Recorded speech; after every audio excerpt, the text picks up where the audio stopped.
Chapter 2. I thought that completing the first chapter would be a triumph. Far from it, the vicar was upset. I've apparently made the whole thing sound rather like some sort of spy thriller.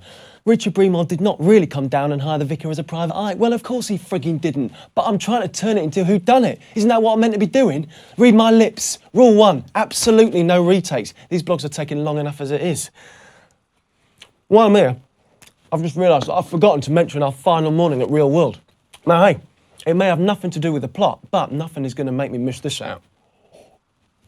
That was the day that I ceased to be simple Punk Sanderson and became Punk Sanderson, the naked assistant, with capital letters. It was like this. I invited Siobhan through the studio to look at my videos. We have a drink and then... then I can't remember a damn thing. But believe me, anyone at Real World would tell you about the day when Punk Sanderson woke up stark naked on the studio floor with his manhood under threat from an industrial-strength vacuum cleaner and his memory completely obliterated. Now, I'd love to claim that the cleaner was waking me up after a night of great sex with Siobhan, but who knows? I certainly don't. And Siobhan claims she doesn't either, although I've got my suspicions. I know something went on. I've smelt my watch yet, and it... Never you mind. Let's just say that that was the night I got to live the rock and roll life. It was also, unfortunately, the night that someone nicked the vicar's video camera. So whatever happened, it cost me over 500 quid. And if I can't remember it, it can't altogether have been worth it.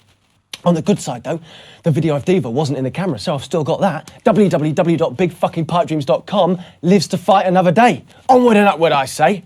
So, we left Real World about a week after the first meeting with Breamore. The vicar had spoken with his wife and apparently got approval for an extended holiday, working with Billy G. Oh, I could rant about the vicar's mysterious wife, but now is not the time. We went up to London in the vicar's horribly boring, very sensible, elderly Volvo estate. Yeah, I know. A Ferrari would have been far cooler. To stay on his boat, the Betsy, a large, very unsensible, 38-foot-long concrete monstrosity which he'd built himself long before I knew him. See if you can take the CD that Billy G mimed to on the National Lottery, load it into the digital editor without losing your underpants, He joked once we got on board. I was getting tired of these jokes about naked engineers. It's bad enough having your face exposed every day without adding the dubious pleasure of your groin. I took the CD and recorded it into the computer. The waveform of the music came up on screen. It is most unlikely that this will tell us anything, he warned. It would be a simple matter for anyone to buy the single, load it into a computer, and simply switch the song around on a digital editor. I imagine virtually anyone with a home studio could have done it.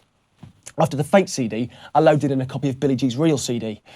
My guilt got the better of me. I fessed up to the fact that I already owned a copy. In fact, who am I trying to kid? I had 4, with different covers, plus an exclusive remix from iTunes. Not the sort of thing you'd admit down the pub, where I'm more of a Muse or Kaiser Chiefs man, but, with a bit of the Godfathers like the Jam thrown in for good measure. But she hails from Manchester, always a good thing, make great music, and well, the poster of her and the Python. If I wasn't such a calm, sensible, restrained individual, I would have that nailed up on the ceiling above my bed. Perhaps it's not the time for my private obsessions to come out. Let us see how we are doing, my dear punk. The vicar took the mouse from me and looked at the 2 versions of the song that were now laid out one above the other on the 20-inch flat-screen monitor. That's a bit like this one here. All of these bits are absolutely identical. The vicar slowly scrolled through the song, starting with the introduction and then the first 2 verses. Exactly the same. The beautiful voice of your beloved Billy G warbling away as nature intended. Someone has simply taken the real CD and copied it. Careful, I think your socks are trying to escape. Your clothes are trying to get away again. He carried on scrolling through the song until he came to a point where the 2 waveforms were different. And this is where they started to alter the song. He double-clicked on the version of the song at the top of the screen and the music started to play. Billy G was singing the 3rd verse of her song. He stopped the music and double-clicked at the same point on the fake version on the bottom of the screen. Rather than the 3rd verse, she was singing the 1st verse. Hardly the work of a criminal mastermind, he chuckled. That will be the point where her luscious lips became rather less than synchronous on the lottery. They have simply taken the 1st verse and put it where the 3rd verse should be, as easy as moving a paragraph around on a word processor. So, let us try. Now, the vicar may love playing with his computer, but he's nowhere near as quick as I am. That's my job. He slapped me away, and I twitched silently as he took an ice age to perform the 10-second task of copying their edit. Good, he sat back proudly. My edited version of this verse is now just the same as theirs. What other delights await us, I wonder? Is there nothing more challenging? He carried on listening to the fake version. Where I expected the third chorus, Billy G was singing the words of the first chorus. They put, And finally, they have messed it around by switching the choruses at the end. he smiled smugly at his own brilliance. So, let us do the same. He slowly made the edit, saying quietly to himself, Eternity is a dreadful thought. I mean, Mr. Stoppard, when is it going to end? quite appropriate given the speed of his editing. As he finished, his eyes lit up with that demonic look of his. Finally, my naked assistant, we have something to attract our interest. He held a triumphant fist in the air. My edit, perfect though it is, does not match theirs. The mellifluous tones of Miss G are the same, but the backing music is different. Do those words happen anywhere else in the song? I read through the lyrics, which were printed on the CD booklet. Don't touch what you can't afford. Words and music by Edward Broom. No, definitely not. The words to the chorus change every time. Why?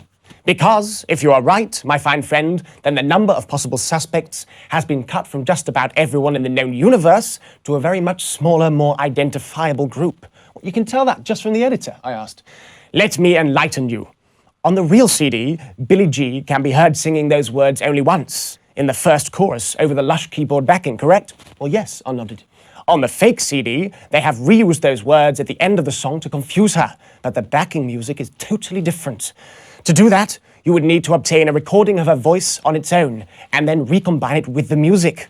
We have therefore, in a matter of 5 minutes, reduced the possible suspects from any Tom, Dick or Harry who, like your good self, was misguided enough to purchase a copy of the CD, to a very much smaller band of people who, unlike yourself, would have access to the original tapes.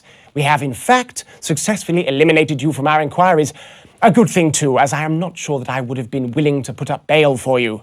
No, I suspect that you and all her fans are in the clear, and that this will prove to be what your TV detective would call an inside job. He smiled in a self-satisfied way and leant back on the chair. I almost thought he was going to put his feet up on the table. All this, and we still have not had time to sample that excellent pot of Earl Grey tea that I have skillfully prepared in a warm pot with fine-boned china cups. Shall I play, Mother? He said, picking up the teapot.